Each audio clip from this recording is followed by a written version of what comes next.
Habib, kenapa hajat-hajat saya, keinginan-keinginan saya banyak yang tidak terwujud? Meskipun saya udah usaha, saya udah ikhtiar, tapi kok nggak tergapai gitu ya.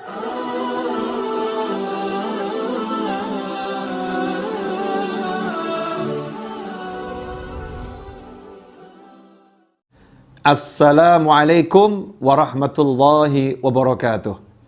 Pemirsa kaum muslimin dan muslimat dimanapun Anda berada, alhamdulillah kita berada di awal-awal tahun 2021 dalam keadaan sehat walafiat. Mudah-mudahan yang sehat semakin sehat dan awet sehatnya sama lamanya fi taatillah, amin. Dan yang sedang sakit mudah-mudahan segera diberi kesehatan dan kesembuhan oleh Allah Subhanahu wa Ta'ala. Banyak yang nanya, ini Habib kok beruban ya? Bahkan ada yang komentar, saya kira umur Habib lagi 30-an gitu. Usia saya 45 tahun dan masalah uban saya sejak lahir sudah beruban.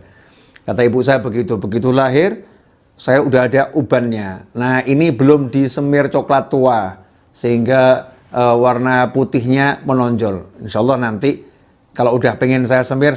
Ini biar kelihatan tua dulu ya. Insya Allah nanti mudah-mudahan jadi kelihatan muda lagi. Amin, Allahumma amin. Yang penting sehat terus. Malah pada kesempatan kali ini saya akan membahas atau menjawab pertanyaan yang masuk di WhatsApp. Habib, kenapa hajat-hajat saya, keinginan-keinginan saya banyak yang tidak terwujud? Meskipun saya udah usaha, saya udah ikhtiar, tapi kok nggak tergapai gitu ya, nggak terwujud. Kenapa? Apa kekurangan saya? Apa salah saya gitu? Ikhwani rahimakumullah.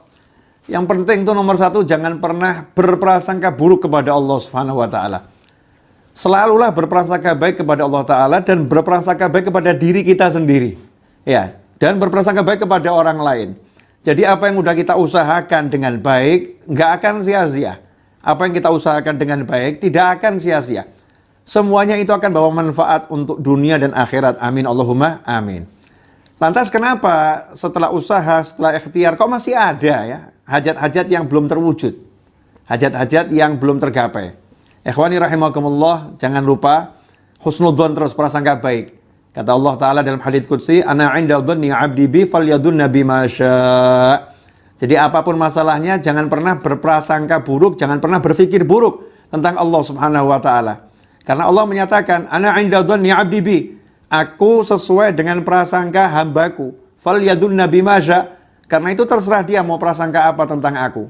Prasangkai Allah yang baik-baik, berpikir yang baik-baik tentang Allah Subhanahu wa Ta'ala.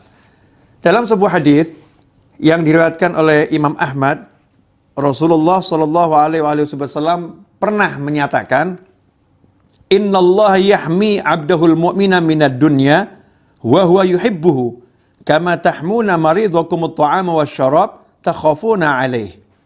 Ini diriwayatkan oleh Imam Ahmad, di mana Rasulullah Shallallahu Alaihi Wasallam bersabda, Innallaha, sesungguhnya Allah, yahmi abdahul mu'min minad dunya, menjaga, melindungi hambanya yang beriman dari dunia yang dia inginkan, dari dunia yang dia harapkan. Ada keinginan-keinginan dunia yang dia inginkan, diharapkan sama Allah dicegah dari dia mendapatkan keinginan tersebut. Wa huwa yuhibbu, sementara Allah sangat mencintai hambanya tersebut.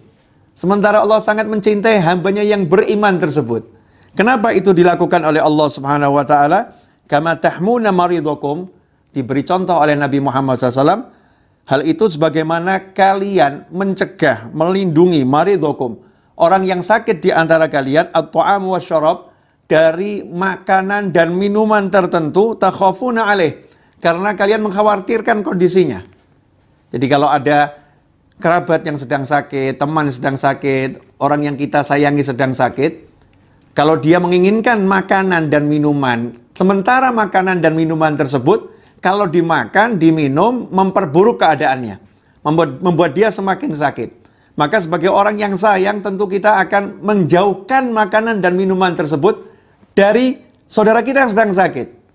Kita pantang dia, kita cegah dia, jangan makan ini, jangan minum ini. Mungkin yang sedang sakit mengira Gimana tuh ini? Oh, itu kesukaan saya pengen itu kok nggak boleh. Saya pengen itu kok nggak boleh. Padahal ini dokternya, perawatnya, keluarganya sedang menjaga. Jangan sampai dia semakin sakit dan tidak sembuh. Nah, itu yang disampaikan oleh Nabi Muhammad SAW. Sehingga bisa kita ambil hikmah, ya, ambil hikmah. Kalau ada keinginan-keinginan kita yang sudah kita bekerja dengan baik, berusaha dengan baik, syariat kita jalankan dengan benar, tetapi kok belum tergapai, bisa jadi karena Allah Ta'ala sangat sayang dan cinta kepada kita. Allah nggak pengen keinginan itu kalau kita dapatkan justru membuat kita jauh dari Allah Ta'ala. Justru membuat kita sakit di akhirat. Na'udzubillah min dzalik. Justru membuat kita terjerumus kepada dosa-dosa yang menyebabkan banyak siksa. Na'udzubillah min dzalik. Sama Allah dijauhkan. Biar apa? Biar kita selamat.